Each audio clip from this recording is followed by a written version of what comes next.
honorable members of the committee, in absentia Chair Cabral, who I heard offered a very strong endorsement of this bill. It is really my honor to come before you. I want to recognize that I didn't do this alone. Representative Erica Uderhaven was instrumental, and I'm grateful to my Chief of Staff, Jared Friedman, who was able to do this. And now that we've done it, this historic moment, we must never go back.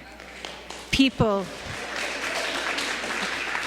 I just want to say to the committee, can we imagine what our hearings would look like if those most affected by the policies that we produce have a say at our hearings? Oh, my heavens. So thank you for this early hearing of S. 1979, an act establishing a jail and prison moratorium, construction moratorium. I'm proud to file this in the Senate in partnership with Representative China Tyler, and I am here to speak in strong, unequivocal support, along with many others. You can tell committee that there is a groundswell for this bill. This morning on the steps of the State House, I see Rep. Keefe shaking her head, build up people, not prisons, thanks to the National Council, Black and Pink, FJA. In room 428, thanks to constituents of mine, there was a documentary screening of Finding the Words, Voices from Inside, where formerly incarcerated women told their stories about the ways in which the state has failed them again and again and again. In the higher education hearing where I was, thanks to Senator Edwards, we heard a bill about the lack of equitable access to education inside our prisons and jails. The building is echoing with a call for passage of this bill. So the most important voices before the committee are the voices of those who are currently or formerly incarcerated. So I will be brief and submit written remarks. You know this, I know this. The bill passed both chambers last session, but a very misguided Governor Baker vetoed its provisions. This legislation heeds the science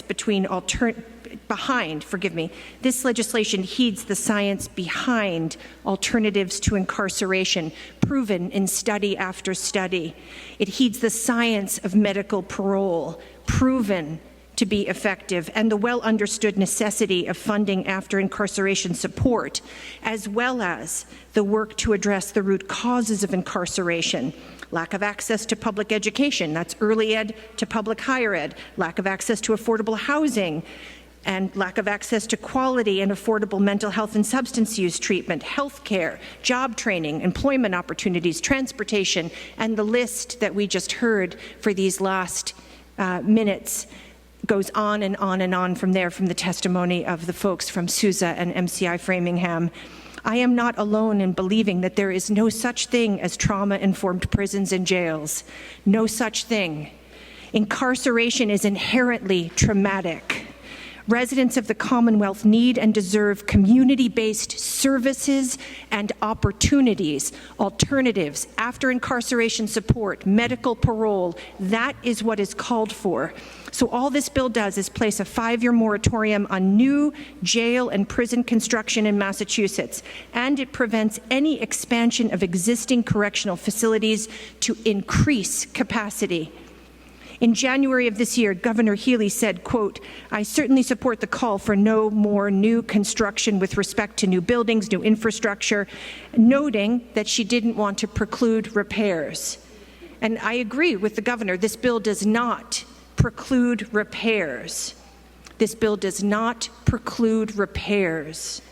It's important to note this, and I'm grateful to the governor for that statement, and I urge the committee to report this bill out favorably. I look forward to working with this administration, poised right now to do the right thing as opposed to the last administration, with this committee, with the advocates who are aligned here, with certainly Representative Tyler, with the Criminal Justice Caucus, and all those who were in favor of this bill last session and are growing in favor of this bill this session. Thank you for your consideration. Thank you very much, Senator Comerford. Any comments or questions from the committee? Representative Keefe. Just briefly, I just wanted to say thank you so much, because the building, as you put it, is really ringing with the desire for change here today. And a lot of it is because of the testimony that we're hearing. And I'd just like to say thank you to everyone that helped organize this so we could hear. And through the Criminal Justice Reform Caucus, come with us to visit the prisons. It's really important that we do that and reach beyond the wall to hear the voices. And thank you to you, Rep. Keefe and Senator Eldridge, for convening that caucus, for sponsoring today's documentary, along with the Women's Caucus. Yeah. We are aligning in this building in support of ending new construction of prisons and jails, Yep. at least for 5 years, although I think there are many of us who would want this to go much further. We'll keep working. We'll keep working. I'd just like to recognize Senator Liz Miranda, who had a comment and question for you. Thank you. Hello, everyone. Sorry I couldn't be with you all, but I sit on this committee and I just couldn't sit here any longer without offering some commentary. So the first thing I'd like to do is thank Senator Comerford and thank Representative Tyler for being in this fight for choosing women's rehabilitation and freedom. The second is I sit as the prison visitation chair out of the Criminal Justice Reform Caucus. Although I am formerly a two-term representative and a new senator, I've lived with incarceration in my entire life.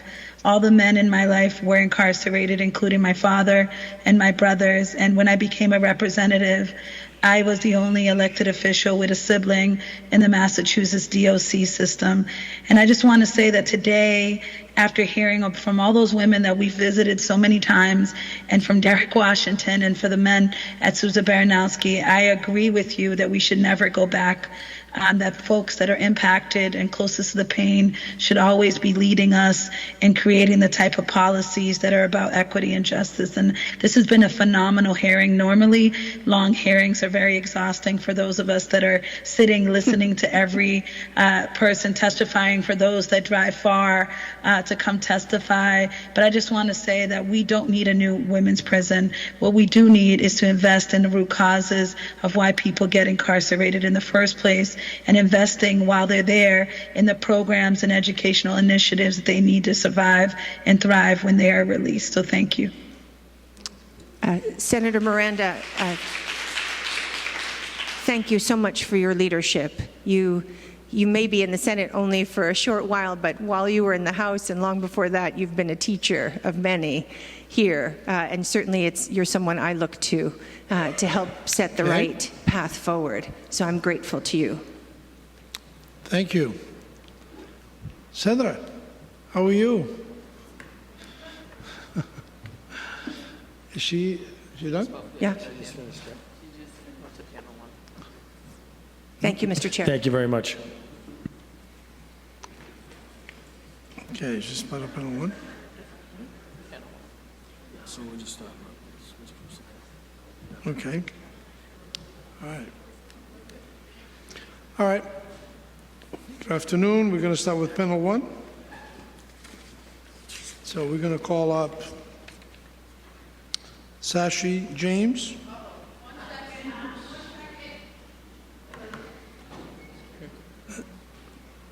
Angelia Jefferson, Hema Sarang, and Brianna Flores, sorry. Ms. Jefferson's coming down.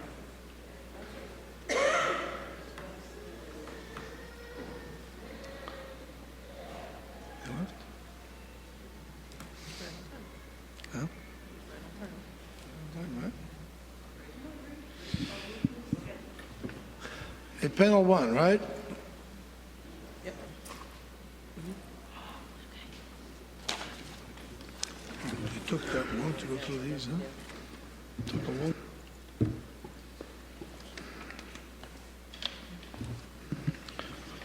All right, so we have 4 in the panel, right?